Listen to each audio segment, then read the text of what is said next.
So Greg, I mean, I'm not sure if I need to tell you this, but some of your shirts are kind of crappy. I mean, you know, What do you mean by crappy? They got a sweet little pocket right here. I mean they That's could be better. I mean, there's a place I know where it has lots of cool stuff. Uh, yeah, but how cool? we're talking about triple A cool. We're talking about shirts from 86.com. They're a pretty cool site. They sell all types of merchandise, including T-shirts, keychains, and other cool stuff that they sell on their site. And also have awesome video game material as well, such as Street Fighter, Killer Instinct, Guilty Gear, Skullgirls, Blaze Blue, Smite, and 86's own brand of T-shirts as well as other stuff. Recently, they put out some new keychains for Street Fighter 5. So yeah, there's some awesome stuff there. So I'm just suggesting, next time you go out and buy a shirt of any kind, I suggest check out 86.com. And if you want to support us and them at the same time, please use this link in your web browser to check out 86.com. Put in www.86.com question mark AFF equals 4. Again, www.86.com question mark AFF equals 4. This link will tell them that we sent you and that we're cool with them as long as you're cool with us. Thank you and enjoy the show. Hello, everybody. This is Anthony Bionos from MissionStarPodcast.com, and we have another special guest with us today. Straight from Live Fanime 2017, we have one, the only, Vampy Bit Me. Thank you for joining me. Oh, thank you so much for having me. I mean, it's Fanime, Oh, yeah. and we're actually doing an interview here, Yeah. which is pretty awesome because Fanime is all about the parties and stuff. Yeah, yes. It is one of the things that a lot of people go to this convention for. Yes. But right now, this is going to be about you. Oh, okay. So, my first question is, how is your Fanime going so far? Oh my gosh, I can't say enough amazing things about Fanime. This is definitely one of my top favorite conventions to go to. Not even as a guest. I've been going here for at least this is my 18th. Oh, wow. Yeah, I think 18th Wow. or something. You can probably see me coming here every other year after because it's my local con. So I grew up with my friends going here, so it's always amazing. Okay. Yeah. Okay. That's awesome. hmm So my next question is, where did the name came from? Vampy Bit Me. How did Okay, so before Twilight was really big. that? Thank you.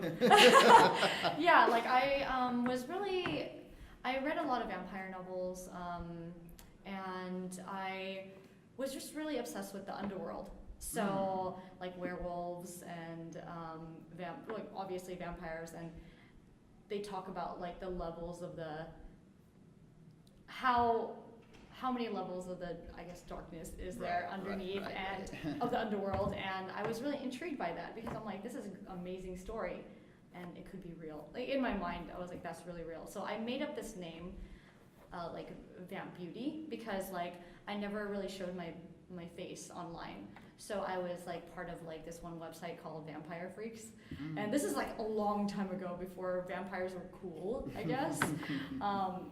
And then Twilight happened, and I felt really bad that I named myself Vampy. And yeah, that just I always had that nickname because I was always paler than most people in my school. Yeah, so they used to make fun of me, and not a bad way, but I would freckle easily. So they were just like, I "Are you see. transparent? You're not even fair skin. You're transparent." So that's how I got my name. Gotcha. Yeah. So it matched up pretty well then. I guess so. I'm stuck forever. My next question is, what are your dream cosplays? And if you already created them, which one were they? So most of my life I've been a gunpla builder. Oh. So for me to actually do something that was more fun, wearing a robot costume, it feels like a box, a lot of boxes on you, and right. you build them, right? So you're like, oh man, I'm gonna build one for myself. So that's one of my favorite costumes to, yeah, make, and also my dream cosplays is to do more Gundam costumes. Yeah. Awesome. Next question is, do you ever look back at the progress you made over the years in your cosplay? Yes, all the time. I always try to get better. with everything I do, and the only way to get better is by, of course, making a lot of mistakes. And you can't be afraid to make mistakes. I definitely try to tell people, don't feel down every time you make accident or like cut fabric wrong or something. That's part of the learning process. So make more mistakes than you'll learn from all of them. Every time I make a new armor set, I notice that I could do it a cheaper way, a more efficient way, and I always learn. That's one thing that I love about cosplay. You're always trying to, figure out puzzles in your head all the time, and it never gets boring. Mm-hmm. A lot of trying to figure Yes, things and out. a lot of people say, you probably don't mess up anymore. I'm like, yes, I do.